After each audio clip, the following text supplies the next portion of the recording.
Item ಯಾವುದೇ ಇರಲಿ try ಮಾಡಿ ಆಚಿ ಚಿಕನ್ ಮಸಾಲಾ.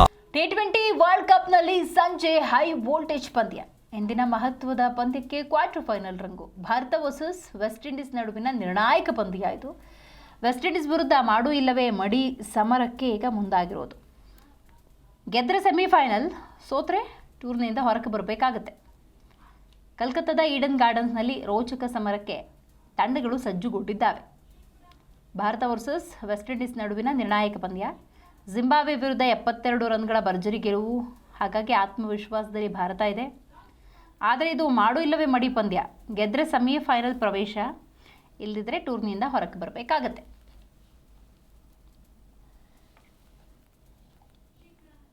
ಕ್ರೀಡಾಭಿಮಾನಿಗಳು, ಕ್ರಿಕೆಟ್ ಅಭಿಮಾನಿಗಳು ಕಾತರದಿಂದ ಕಾಯ್ತಾ ಇರುವಂತಹ ಪಂದ್ಯ ಇದು.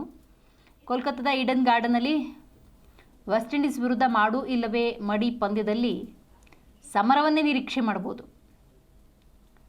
ನೋಡಿ, ಗೆದ್ದ ತಂಡ ಇಲ್ಲಿ ಸೆಮಿಫೈನಲ್ನ ಪ್ರವೇಶ ಪಡೆದುಕೊಳ್ಳುತ್ತೆ. ಇನ್ನು ಸೋತ ತಂಡ ಟೂರ್ನಿಯಿಂದ ಹೊರಗೆ ಬರಬೇಕಾಗತ್ತೆ. ಸೊ ಹಾಗಾಗಿ ವಿಂಡೀಸ್ ಯಾವ ಸಮಯದಲ್ಲೂ ಕೂಡ ಹೋರಾಟವನ್ನು ಮಾಡೋದರಿಂದಾಗಿ ಯಾವ ರೀತಿ ಈ ಪಂದ್ಯ ಇರುತ್ತೆ ಅನ್ನೋದು ಸದ್ಯದ ಕುತೂಹಲ. ಈ ಬಗ್ಗೆ ಹೆಚ್ಚಿನ ಡೀಟೇಲ್ಸನ್ನು ನಮ್ಮ ಪ್ರತಿನಿಧಿ ಮಂಜುನಾಥ್ ನೀಡ್ತಾರೆ. ಮಂಜುನಾಥ್, ಗೆದ್ದರೆ ಸೆಮಿಫೈನಲ್ಲು, ಸೋತ್ರೆ ಟೂರ್ನಿಯಿಂದಲೇ ಹೊರಗೆ ಬರಬೇಕಾಗತ್ತೆ. ಸೊ ಕ್ರಿಕೆಟ್ ಅಭಿಮಾನಿಗಳ ಚಿತ್ತ ಎಲ್ಲ ಇವತ್ತಿನ ಮ್ಯಾಚ್ ಮೇಲೆ ಇದೆ. ಏನಿದೆ ಡೀಟೇಲ್ಸ್? ಖಂಡಿತವಾಗೂ ದಿವ್ಯಾ, ಇವತ್ತಿನ ಪಂದ್ಯ ಎರಡೂ ತಂಡಗಳಿಗೂ ಕೂಡ ಒಂದು ರೀತಿಯಾದಂತಹ ನಿರ್ಣಾಯಕ ಪಂದ್ಯ ತಪ್ಪಾಗಲ್ಲ. ಯಾವ ತಂಡ ಸೋಲುತ್ತೋ ಆ ಒಂದು ತಂಡ ಟೂರ್ನಿಮೆಂಟ್ ಇಂದನೇ ಹೊರಗೋಗುವಂತ ಕೆಲಸ ಆಗುತ್ತೆ. ಗೆದ್ದ ತಂಡ ಸೆಮಿಫೈನಲ್ ಹಂತಕ್ಕೆ ತಲುಪುವಂತ ಕೆಲಸ ಆಗುತ್ತೆ. ಎರಡೂ ಪಂದ್ಯಗಳು ಕೂಡ 2 ಪಂದ್ಯಗಳನ್ನ ಗೆದ್ಕೊಂಡಿದೆ.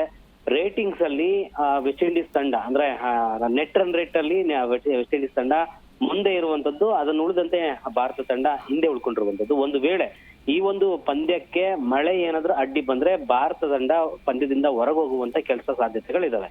ಯಾಕಂತ ಹೇಳಿದ್ರೆ ಎರಡೂ ಪಂದ್ಯಗಳು ಎರಡು ಟೀಮ್ಗಳಿಂದ 2 ಅಂಕಗಳಿದ್ರೂ ಕೂಡ ನೆಟ್ ರನ್ ರೇಟ್ ಅಲ್ಲಿ ವೆಸ್ಟ್ ಇಂಡೀಸ್ ಮುಂದೆ ಇರುವಂತದ್ದು.